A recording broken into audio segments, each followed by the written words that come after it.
ആരോ 1000 രൂപയൊക്കെ ഇട്ടിരിക്കുന്നു, വീണ്ടും നിശ്ചയൊക്കെ ഇട്ടിരിക്കുന്നു. എനിക്ക് പറയാൻ ആഗ്രഹിക്കാത്ത കുറേ മെസ്സേജ്, അതായത് കുറേ ക്വസ്റ്റ്യൻ ചോദിക്കുന്നുണ്ട്. എനിക്ക് അതിന് റിപ്ലൈ തരാൻ എനിക്ക് താല്പര്യമില്ല. പരസ്പരം അങ്ങോട്ടും ഇങ്ങോട്ടും എന്താ പറയണ്ടേ, ഈ ചെളി വാരി അറിയുന്നുണ്ട്. എനിക്കതിനോട് പറയാനൊന്നുമില്ല. പറയുന്നത് പെർഫെക്റ്റ് ആയിട്ടുള്ള ആൾക്കാരല്ല, എല്ലാം തികഞ്ഞവരല്ല, അത്രയേ ഉള്ളൂ. നമസ്കാരം, പുതിയൊരു വീഡിയോയിലേക്ക് എല്ലാവർക്കും ഹർദ്ദമായ സ്വാഗതം. അങ്ങനെ കണ്ടന്റ് ഇല്ലാതെ കണ്ടന്റ് ക്ഷാമമായിട്ട് ഞാൻ ഇങ്ങനെ പരുതി കൊണ്ടുവന്നപ്പോഴാണ് അനുമോളുടെ ഒരു ലൈവ്.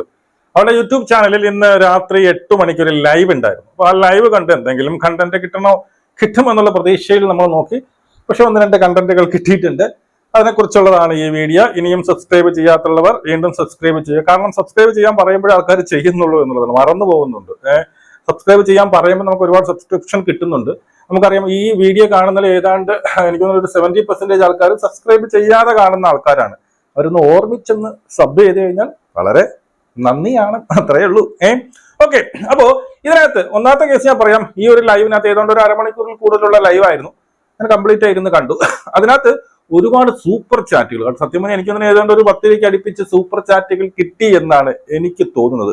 അതിനകത്ത് ശൈത്യയെക്കുറിച്ചും ഈ പറയുന്ന ബെൻസി ഈ പറയുന്ന ഈ ബിഗ് ബോസിന് ഇറങ്ങിയതിനു ശേഷം നമ്മുടെ അനുമോളെ ചെളിവാരി എറിയാൻ വേണ്ടി മാത്രം ഇന്റർവ്യൂകൾ കൊടുക്കുന്ന കുറെ ആൾക്കാരെ പറ്റിയൊക്കെ പരോക്ഷമായിട്ടുള്ള കുറച്ച് പരാമർശങ്ങൾ നടത്തിയിട്ടുണ്ട്.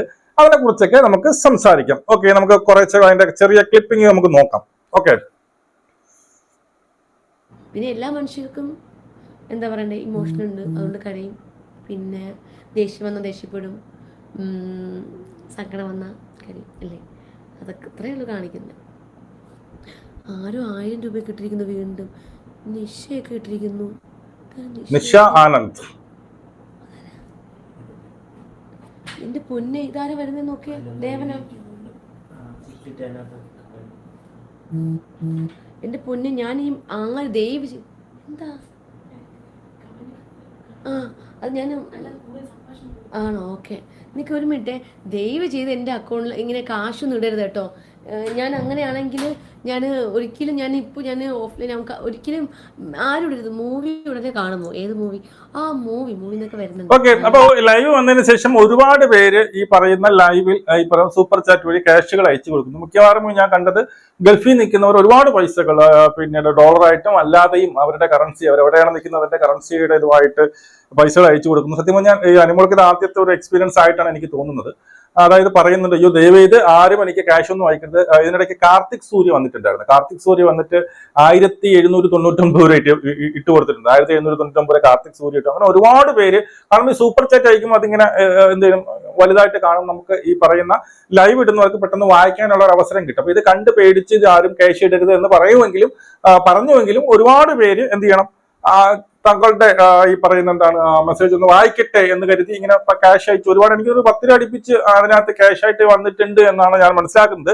അതുപോലെ എനിക്ക് ഈ പറയുന്ന ഇത് ഇൻസ്റ്റ വഴി ഒരുപാട് പേര് അനുവാദമായിട്ട് സംസാരിക്കണം, പറ്റുമോ, നമ്പർ തരുമോ എന്നൊക്കെ ചോദിക്കുന്നുണ്ട്. ഞാൻ അവരടുത്തൊക്കെ പറഞ്ഞു, അത്രയ്ക്ക് ബിസിയാണ്, എപ്പോഴെങ്കിലും നിങ്ങൾ മെസ്സേജ് അയച്ചിട്ടില്ല, ഫ്രീ ആവുമ്പോൾ എപ്പോഴെങ്കിലും നിങ്ങൾക്ക് റിപ്ലൈ തരും എന്ന് പറഞ്ഞിട്ടുണ്ട്. ബാക്കി ചെയ്യുന്നുണ്ട്, ചെയ്യാം. ഓക്കെ, ഓക്കെ, ഒരുപാട് പേര് മെസ്സേജ് അയക്കുന്നുണ്ട്.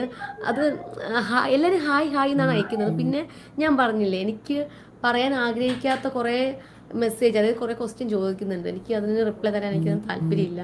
സോറി, വേറെ ഒന്നും വിചാരിക്കരുത്. എനിക്ക് പറയാൻ ആഗ്രഹിക്കാത്ത കുറെ ക്വസ്റ്റ്യൻസ് ചോദിക്കുന്നുണ്ട്. ഇതിനകത്ത് നിങ്ങൾ തുടങ്ങുന്ന ശൈത്യയുടെ കേസ്, ശൈത്യയുടെ പേരും പറഞ്ഞുകൊണ്ട് ടെൽ അബൌട്ട് ശൈത്യ എന്ന് പറഞ്ഞുകൊണ്ട് ഒരുപാട് മെസ്സേജ് വരുന്നത്. നിങ്ങൾ ഏറ്റവും കൂടുതൽ മെസ്സേജ് വന്നത് പട്ടാ ഗേൾസിനെ കുറിച്ച് സംസാരിക്കൂ എന്ന് പറഞ്ഞുകൊണ്ടുള്ള ഒരുപാട് മെസ്സേജ് വന്നിട്ടുണ്ട്.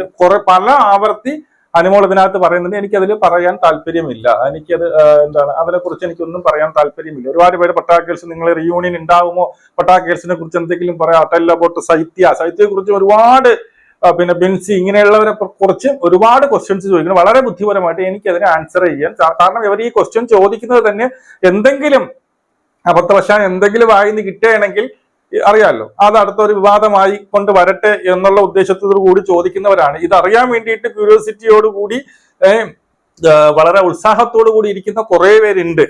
അതിനു വേണ്ടിയിട്ട് അവർ ചോദിക്കുന്നത്. ഇത് മനസ്സിലാക്കിക്കൊണ്ട് അനുമോൾ അതിനകത്ത് വളരെ വിദഗ്ധമായിട്ട് ഒഴിഞ്ഞു മാറുന്നുണ്ട്. പക്ഷെ അവരെ പൊക്കി പറയുകയൊന്നും ചെയ്ത് എനിക്ക് അതിനോട് പറയാൻ താല്പര്യമില്ല. എനിക്കതിനെ നിങ്ങൾ ഒരുപാട് പേര് അതിനെക്കുറിച്ച് ചോദിക്കുന്നുണ്ട്. പക്ഷെ എനിക്ക് അതിനെക്കുറിച്ച് സംസാരിക്കാൻ താല്പര്യമില്ല. എന്നെ വേറെ ഒന്നും വിചാരിക്കരുത്, എനിക്ക് അതിനെക്കുറിച്ച് പറയാൻ താല്പര്യമില്ല എന്ന് പറയുന്നു. വളരെ വളരെ നല്ല കാര്യം എന്ന് എനിക്കിതിൽ പറയാനുള്ളൂ. വിചാരിക്കരുത്. പിന്നെ ഹായ് തരുമെന്ന് ചോദിക്കുന്നുണ്ട് സുന്ദരി എന്ന്. പിന്നെ അനുമോൾ ഇഷ്ടം, ഹായ് അനുമോൾ ഒരു ഹായ് തരുമോ? അനുവിനെ കാണുന്നില്ല. അനീഷ് പേര് വായിച്ചു പറയട്ടെ, അതാ നല്ലത്. ഫാത്തിമിയ സ്പീക്ക് അബൌട്ട് സവിക എന്ന ഡോറ ഹായ് ഹായ്. പിന്നെ പിന്നെ പിന്നെന്താ ഷാനവാസ് ചേച്ചി, ഷാനവാസ് അനീഷേട്ടൻ കോമ്പോ. അപ്പം അത് കഴിഞ്ഞിട്ടും ഒത്തിരി പേര് പരസ്പരം അങ്ങോട്ടും ഇങ്ങോട്ടും എന്താ പറയണ്ടേ, ഈ ചെളി വാരി എറിയുന്നുണ്ട്.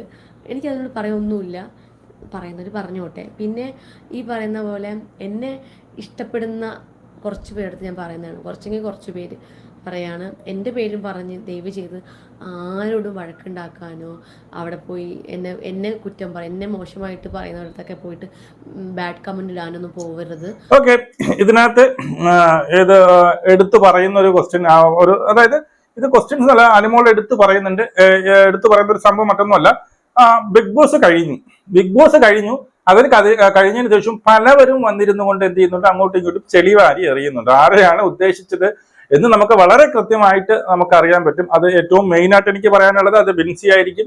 ബിൻസിയാണ് ചാനലുകളോടും കയറി ഇറങ്ങി ഊക്ക് വാങ്ങിച്ചുകൊണ്ടിരിക്കുന്നത്. ബിൻസിയാണ്. ആ കുശുമ്പ് തീരുന്നില്ല. അവിടെ ഇരുന്ന് എല്ലാ ചാനലുകൾക്കും ചോദിക്കുന്നു ചാച്ചന്റെ ഓട്ടയും പിന്നീട് ഈ പറയുന്ന അനിമോളുടെ കണ്ടന്റ് മാത്രമേ ഉള്ളൂ. അതുപോലെ തന്നെ ഈ ബിൻസി ആയിക്കോട്ടെ, ബിന്നി ആയിക്കോട്ടെ, നമ്മുടെ സരിക, നമ്മുടെ ശാരിക ആയിക്കോട്ടെ, എല്ലാവരും അവിടെ ഇരുന്നുകൊണ്ട് ചെളിവാരി എറിയുകയാണ്. ഇതെല്ലാം ഒരു അസൂയയുടെ ഭാഗമാണ് എന്നുള്ളത് വളരെ കൃത്യമായിട്ട് നമുക്കെല്ലാം തിരിച്ചറിയുന്നുണ്ട്. അതുകൊണ്ട് തന്നെ അനുമോൾ പറയുന്നുണ്ട്, അങ്ങനെ ചെളിവാരി എറിയുന്നവർ എറിഞ്ഞോട്ടെ, എനിക്കിതിനകത്ത് ഒരു മറുപടിയും കൊടുക്കാനില്ല. അങ്ങനെ ചെളിവാരി എറിയുന്നതിൽ എന്നെ നെഗറ്റീവ് പറയുന്നവരുടെ താഴെ പോയി നിങ്ങൾ ആരും എനിക്ക് വേണ്ടിയിട്ട് ബാഡ് കമന്റ് ഇടാൻ വേണ്ടിയിട്ട് ശ്രമിക്കരുത്. അവരെ ഇഗ്നോർ ചെയ്യുക, അവരെ മൈൻഡ് ചെയ്യാതിരിക്കുക. അവർ പറയുന്ന അവരുടെ സങ്കടം അല്ലെങ്കിൽ അവരുടെ അസൂയ അവർ കരഞ്ഞു തീർക്കട്ടെ എന്നുള്ള രീതിയിൽ അനുമോൾ വളരെ കൃത്യമായിട്ട് ഉത്തരം നൽകുന്നുണ്ട്. പറയുന്നവർ പറഞ്ഞോട്ടെ എന്ന് വിചാരിച്ചിരിക്കുക. പിന്നെ ഇങ്ങനെ കമന്റ് ഇട്ട് കഴിഞ്ഞാൽ അവർക്ക് എന്ത് കിട്ടുമെന്ന് ചോദിച്ചാൽ എനിക്കറിയത്തില്ല. പക്ഷെ ഞാൻ അതൊന്നും മൈൻഡും ചെയ്യുന്നില്ല. ഞാൻ ഇപ്പൊ ഹാപ്പിയാണ്. ഞാൻ അവിടെ നിന്ന് ഇറങ്ങിയത്, ബിഗ് ബോസിൽ നിന്ന് ഇറങ്ങിയതിന് ശേഷം ഒത്തിരി ഇങ്ങനെ കമന്റ് ഇട്ട് കഴിഞ്ഞാൽ അവർക്ക് എന്ത് കിട്ടുമെന്ന് എനിക്കറിയത്തില്ല. എനിക്ക് തോന്നുന്നത് ഉദ്ദേശിച്ചത് ഇങ്ങനെ വന്ന് പറയുമ്പോൾ, ചെളിവാരി എറിയുമ്പോൾ അവർക്ക് എന്ത് കിട്ടും എന്ന് എനിക്ക് അറിയത്തില്ല. അത് അവർ പറഞ്ഞോട്ടെ എന്നുള്ളതാണ് പറയുന്നത്. പേര് എനിക്ക് മെസ്സേജ് അയച്ചും വിളിച്ചും പറഞ്ഞതാണ്. ആരെങ്കിലും എന്തെങ്കിലും പറഞ്ഞു കഴിഞ്ഞാൽ നെഗറ്റീവായിട്ട് വിചാരിക്കണ്ട, ഹാപ്പി ആയിട്ട് ഇരിക്കുക, ഇഗ്നോർ ചെയ്ത് വിടുക, പിന്നെ മൈൻഡ് ആക്കരുത്, പിന്നെ വിഷമിക്കരുത് എന്നൊക്കെ പറഞ്ഞിട്ടുണ്ടായിരുന്നു. വിഷമമൊന്നുമില്ല കേട്ടോ, ഞാൻ കമൻ്റ് ഒന്നും വായിക്കാനും പോകുന്നില്ല. പിന്നെ എല്ലാവർക്കും പറയാം, ഞാൻ പറഞ്ഞില്ലേ, ഇന്ന് പോസിറ്റീവ് പറഞ്ഞ ആൾക്കാർക്ക് വേണമെങ്കിൽ നാളെ നെഗറ്റീവ് പറയാം. എല്ലാവരും ഈ നെഗറ്റീവ് പറഞ്ഞവർ തന്നെയാണ്, ഇപ്പം നെഗറ്റീവ് പറഞ്ഞുകൊണ്ടിരിക്കുന്നത് തന്നെയാണ് അനുമോൾ എന്ന വ്യക്തിയെ ഇവിടം വരെ എത്തിച്ചത്. അതുകൊണ്ട് തന്നെ ഇപ്പൊ അനുമോൾ പറഞ്ഞ വളരെ കൃത്യമായിട്ടുള്ള കേസാണ്. ഇന്ന് പോസിറ്റീവ് പറയുന്നവർ നാളെ നമ്മളെ നെഗറ്റീവ് പറയും. ഇന്ന് എന്നെ നെഗറ്റീവ് പറയുന്നവർ നാളെ എനിക്കൊന്ന് പോസിറ്റീവ് പറയും എന്നുള്ളത് എനിക്ക് വളരെ കൃത്യമാണ്. ഇന്ന് എന്നെ ഇപ്പം എന്നെ സപ്പോർട്ട് ചെയ്യുന്നവർ കഴിഞ്ഞ കാലങ്ങളിൽ എന്നെ ഒപ്പോസ് ചെയ്തവരായിരിക്കും. മനസ്സിലായി? എന്നെ നെഗറ്റീവ് പറഞ്ഞവർക്ക് ഇപ്പോൾ എന്നെ സപ്പോർട്ട് ചെയ്ത് നിൽക്കുന്നവർക്ക് എന്തുകൊണ്ടാണ്? അവർക്ക് അനുമോളെ ഇഷ്ടമായത് കൊണ്ട് അവരെന്ത് ചെയ്യുന്നു, അനുമോൾ അവരുടെ ഇഷ്ടവും എന്റെ ഇഷ്ടവും ഈ പ്രാവശ്യം ഒന്നായി, അല്ലെങ്കിൽ എന്റെ ചിന്തകളും അവരുടെ ചിന്തകളും ഒരേ രീതിയിൽ പോയത് കൊണ്ട് അവർ എന്നെ സപ്പോർട്ട് ചെയ്യുന്നു. അടുത്ത വർഷം ആകുമ്പോൾ എനിക്കറിയാം ഈ സപ്പോർട്ട് ചെയ്തവർ തന്നെ ഇപ്പൊ തന്നെ നമുക്കറിയാം കഴിഞ്ഞ കാലങ്ങളിൽ എന്നെ സപ്പോർട്ട് ചെയ്തവർ ഇപ്പോൾ എന്നെ ഒപ്പോസ് ചെയ്യുന്നുണ്ട്. അതായത് ഓരോ കാലങ്ങളാവുമ്പോഴും അവരുടെ ഇഷ്ടത്തിനനുസരിച്ച് അവരുടെ ഇഷ്ടമായിരിക്കില്ല ചിലപ്പോൾ എന്റെ ഇഷ്ടം. അത് വരുമ്പോൾ അവർക്ക് അങ്ങോട്ടും ഇങ്ങോട്ടും നെഗറ്റീവും പോസിറ്റീവും അങ്ങോട്ട് മാറി മറിഞ്ഞൊക്കെ വരും. നമ്മൾ അങ്ങ് മൈൻഡ് ചെയ്യാതിരിക്കുക എന്നുള്ളതേ ഉള്ളൂ. എല്ലായിടത്തും സ്നേഹം മാത്രമേ ഉള്ളൂ. പിന്നെ ഇതിന്റെ പേരിൽ എനിക്ക് കപ്പ് കിട്ടാൻ പാടില്ലായിരുന്നു, അതിന് ഡിസേർവ് അല്ല എന്നൊക്കെ പറയുന്ന ഒത്തിരി പേരുണ്ട്. ഡിസേർവ് അല്ലെങ്കിലും ആണെങ്കിലും എന്താ ഇപ്പൊ പറഞ്ഞിട്ട് കാര്യമില്ല. എനിക്ക് സന്തോഷം മാത്രമാണ്. എന്നെ നിങ്ങളെല്ലാവരും കൂടെയാണ് സപ്പോർട്ട് ചെയ്തത്, എനിക്ക് വോട്ട് ചെയ്ത് എന്നെ ഇവിടം വരെ എത്തിച്ചത്. അപ്പം അത് അവർക്ക് ആ പറയുന്ന പോലെ എന്താ പറയണ്ടേ, 100 ദിവസം വരെ ഇരുന്ന് കണ്ടിട്ടുള്ളവർക്ക് ഞാനിത് ഡിസർവിങ് ആണെന്ന് തോന്നിയതുകൊണ്ട് മാത്രമാണ് വോട്ട് ചെയ്തിട്ടുള്ളത്. അല്ലാതെ പറഞ്ഞ് ചെയ്യിപ്പിക്കാനോ ഒന്നും ആരും ശ്രമിച്ചിട്ടില്ല. വോട്ട് ചെയ്യാൻ പറഞ്ഞിട്ടുണ്ടായിരുന്നു ഒത്തിരി പേര്. എന്നെ സ്നേഹിക്കുന്ന വ്യക്തികൾ പറഞ്ഞു അനുമോൾക്ക് വോട്ട് ചെയ്യണമെന്ന്. ചുമ്മാ ആരും, നമ്മൾ ഈ ലോകത്തുള്ളവരും ആരും പൊട്ടന്മാരൊന്നും അല്ലല്ലോ. അവർക്ക് ഇഷ്ടമുള്ളവരെ അവർ വോട്ട് ചെയ്യുന്നു, എത്തിച്ചു. എനിക്ക് തോന്നുന്നു എനിക്ക് ഒരു 16 ലക്ഷം പേര് വോട്ട് ചെയ്തിട്ടുണ്ടായിരുന്നല്ലേ അല്ലേ? അപ്പോ ഞാൻ ഡിസർവിങ് അല്ല എന്ന് പറയുന്നവരുടെ ചുട്ട മറുപടിയാണ് അനുമോള് കൊടുക്കുന്നത്. 1-2 വോട്ടല്ല, എനിക്ക് 16 ലക്ഷം പേരാണ് എനിക്ക് വോട്ടിട്ടത് എന്നുള്ള കാര്യം മനസ്സിലാക്കുക. അല്ലെങ്കിൽ ആരെങ്കിലും പറഞ്ഞു എന്ന് കരുതി വോട്ട് ചെയ്യാൻ വേണ്ടിയിട്ട് അത്ര മണ്ടന്മാരല്ല. അത് തന്നെയാണ് നമ്മളും ആവർത്തിച്ച് പറയുന്നത്. എന്റെ വാക്ക് കേട്ടോ അല്ലെങ്കിൽ മറ്റാരുടെയെങ്കിലും വാക്ക് കേട്ടോ വോട്ട് ചെയ്യാൻ വേണ്ടി നിങ്ങൾ ആരും മണ്ടന്മാർ. നിങ്ങൾക്കൊക്കെ ഈ പറയുന്ന വിവേക ബുദ്ധി ഉണ്ട് അല്ലേ, ചിന്തിക്കാനുള്ള കഴിവുണ്ട്. ആരാണ് അവിടെ കളിച്ചത്, നിങ്ങൾക്ക് ഹൃദയത്തിൽ തൊട്ട് നിങ്ങൾക്കൊരു ഇഷ്ടം തോന്നിയിട്ടുണ്ടെങ്കിൽ നിങ്ങൾ അവർക്കേ വോട്ട് ചെയ്യുള്ളൂ. ഇനി ആരൊക്കെ എന്തൊക്കെ വന്ന് പറഞ്ഞാലും നിങ്ങൾ വോട്ട് മാറ്റത്തില്ല. പിന്നെ ഓരോ ദിവസം കഴിയും തോറും അവർ നമ്മളെ ചിലപ്പോൾ മുമ്പ് നമ്മൾ ചിന്തിച്ച രീതി ശരിയല്ലായിരിക്കാം. ചിലപ്പം അനുമോളെക്കാളും ഡിസേർവിങ് അനീഷാണെന്ന് തോന്നിയവരുണ്ടാവാം. അവസാന ഘട്ടങ്ങളിൽ വന്നപ്പോൾ ഒരുപാട് പേര് അനീഷിനെ ഇഷ്ടപ്പെട്ടവര് അനുമോളിലേക്ക് തിരിച്ചു. അവർക്ക് തിരിച്ചറിവ് അവർക്ക് കുറച്ച് അവസാനമായപ്പോഴാണ് അവർക്ക് തിരിച്ചറിവുണ്ട്. എന്തായാലും ഈ പറയുന്ന അനീഷിനേക്കാളും ഡിസേർവിങ് അനുമോളാണ്, അവളെ ജയിക്കട്ടെ എന്നൊരു തിരിച്ചറിവ് അവസാനം ഒരാഴ്ചയിൽ ഹ്യൂജ് ആയിട്ട് വന്നിട്ടുണ്ട്. അത് നമുക്ക് ഒന്നും പറയാം. അപ്പൊ ഈ പറയുന്ന ഡിസർവിങ് അല്ല എന്ന് പറയുന്നവരുടെ അടുത്ത് ഒരിക്കൽ കൂടി കേൾക്കുക, 1-2 ലക്ഷം അല്ല 16 ലക്ഷമാണ്. ഇനി 16 ലക്ഷവും PR എന്ന് പറയുന്നവർ അങ്ങനെ പറഞ്ഞ് ആശ്വസിക്കൂ എന്നേ എനിക്ക് പറയാനുള്ളൂ. 16 ലക്ഷം പേര് ഉണ്ടെങ്കിലും ആ വോട്ട് ചെയ്തവര് വെറുതെ വോട്ട് ചെയ്തവരല്ല, അവര് എന്നെ ഇഷ്ടപ്പെട്ട് വോട്ട് ചെയ്തവരാണ്. അപ്പം എനിക്കതിൽ ഒരുപാട് സന്തോഷം. പിന്നെ ഇഷ്ടപ്പെടാത്ത ആൾക്കാരുടെ അടുത്ത് എനിക്കൊന്നും പറയാനില്ല. എന്താ, എനിക്ക് നിങ്ങളുടെ അടുത്ത് സ്നേഹം മാത്രമാണ്.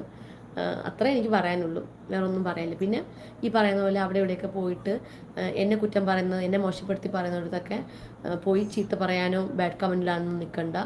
പറയുന്നവർ പറഞ്ഞോട്ടെ. എല്ലാ മനുഷ്യരും എന്താ പെർഫെക്റ്റ് ആയിട്ടുള്ള ആൾക്കാരല്ല, എല്ലാം തികഞ്ഞവരല്ല, അത്രയേ ഉള്ളൂ. അതുകൊണ്ട് എനിക്ക് അതിൽ കൂടുതലൊന്നും പറയാനില്ല. പറഞ്ഞോട്ടെ. ഞാൻ ഹാപ്പിയാണ്. അവിടെ ഞാൻ നേരത്തെ പറഞ്ഞല്ലോ, അവിടെ നിന്ന് ഇറങ്ങിയതിന് ശേഷം പ്രോഗ്രാമും ഇനാഗുറേഷനും മീറ്റപ്പൊക്കെ ആയിട്ട് ഞാൻ ഇങ്ങനെ പോവുകയാണ്. ഭയങ്കര ഹാപ്പി ആയിട്ടും. മുമ്പ് ഞാൻ എത്രത്തോളം ഹാപ്പിയാണ് അതിനേക്കാളും ഇരട്ടിക്ക് ഹാപ്പി ആയിട്ടാണ് ഞാൻ ഇപ്പം ലൈഫ് മുന്നോട്ട് കൊണ്ടുപോകുന്നത്. ഓക്കെ, അവസാനം നല്ല അണ്ണാക്കിൽ കൊടുത്ത ഒരു മറുപടിയാണ് അനുമോള് കൊടുക്കുന്നത്. മറ്റൊന്നുമല്ല, എന്നെ കുറ്റം പറഞ്ഞ് നടക്കുന്നവരുടെ ശ്രദ്ധയ്ക്ക് നിങ്ങൾ അറിയാം, നിങ്ങൾ ആരും എല്ലാം തികഞ്ഞവരല്ല, ആരും ഫുള്ളി പെർഫെക്റ്റ് ആയിട്ടുള്ള വ്യക്തികളല്ല. എല്ലാവർക്കും അവരുടേതായ പോരായ്മകൾ ഉണ്ട്. അതുകൊണ്ട് ഒരു കാര്യം മനസ്സിലാക്കുക, എന്നെ കുറ്റം പറഞ്ഞ് ചാനലുകളോളം എന്നെ കുറ്റം പറഞ്ഞ് നടക്കുന്നവരെ മനസ്സിലാക്കുക, നിങ്ങൾ ആരും എല്ലാം തികഞ്ഞവരല്ല, നിങ്ങൾ ആരും ടോട്ടലി പെർഫെക്റ്റ് ആയിട്ടുള്ള വ്യക്തികളല്ല എന്ന് വരെ വളരെ കൃത്യമായിട്ട്, വളരെ സൗമ്യമായിട്ടെങ്കിൽ ആണെങ്കിലും നല്ല കൃത്യമായിട്ട് കുറുക്കി കൊള്ളുന്ന, അണ്ണാക്കി കൊടുക്കുന്ന മറുപടി തന്നെയാണ് കൊടുത്തിരിക്കുന്നത്. എന്തായാലും ആ ഒരു ലൈവ് കഴിഞ്ഞ് പ്രേക്ഷകർക്ക് ഇന്ററാക്ട് ചെയ്യാൻ വേണ്ടിയിട്ട്, അനുമോളുമായിട്ട് ഇന്ററാക്ട് ചെയ്യാൻ വേണ്ടിയിട്ട് കിട്ടിയ ഒരു അവസരമാണ്. ഏതാണ്ട് ഒരു 10,000-ഓളം പേര് ആൾക്കാർ ലൈവിൽ ഉണ്ടായിരുന്നു. ഒരുപാട് പേര് സൂപ്പർ ചാറ്റും കാര്യങ്ങളൊക്കെ ചെയ്തിട്ടുണ്ട്. ഒരുപാട് പേര് അവരുടെ സ്നേഹങ്ങൾ ഈ പറഞ്ഞിട്ട് കുറെ ബാഡ് കമന്റ്സും വരും. അത് ഒബ്വിയസ്ലി വരുമല്ലോ. അപ്പൊ എന്തായാലും കൊടുക്കാനുള്ളവർക്കൊക്കെ വളരെ നന്നായിട്ട രീതിയിൽ, എന്നാൽ അവരെ ഹർട്ട് ചെയ്യാത്ത രീതിയിലും, പക്ഷേ അങ്ങ് കിട്ടുന്ന രീതിയിലൊക്കെ പരോക്ഷമായൊക്കെ എല്ലാവർക്കും കൊടുത്തിട്ടുണ്ട്. ശൈത്യയുടെ കേസായിക്കോട്ടെ, പട്ടാ ഗേൾസിന്റെ ആയിക്കോട്ടെ, അതുകൊണ്ടെ കുറിച്ച് സംസാരിക്കാനേ എനിക്ക് താല്പര്യമില്ല. ദയവ് ചെയ്ത് എന്നെ അതിനെ നിർബന്ധിക്കരുത് എന്ന് പറയുകയും അതിനോടൊപ്പം ഞാൻ അർഹതയില്ല എന്ന് പറയുന്നവർക്ക് വളരെ നല്ലൊരു താക്കീതായിട്ട് കൊടുക്കുന്നുണ്ട്. നിങ്ങൾ ആരും പെർഫെക്റ്റ് അല്ല. അതുമല്ല, PR-ന്റെ ബലത്തിലാണ് ഞാൻ ജയിച്ചത് എന്ന് ആരോപിക്കുന്നവർക്കും ചുട്ട മറുപടി കൊടുക്കുന്നുണ്ട്. 16 ലക്ഷം വോട്ടാണ്, 1-2 വോട്ടല്ല, 16 ലക്ഷം പേരാണ് എനിക്ക് വേണ്ടിയിട്ട് വോട്ടിട്ടത്. അതിൽ നിന്ന് തന്നെ എന്റെ വിജയം എത്ര പേര് ആഗ്രഹിച്ചിരുന്നു എന്നുള്ളതിന് ഉത്തമ തെളിവാണ് എന്നും അനുമോള് കൂട്ടിച്ചേർക്കുന്നു. നമുക്ക് വീണ്ടും കാണാം. ജയ് ഹിന്ദ്.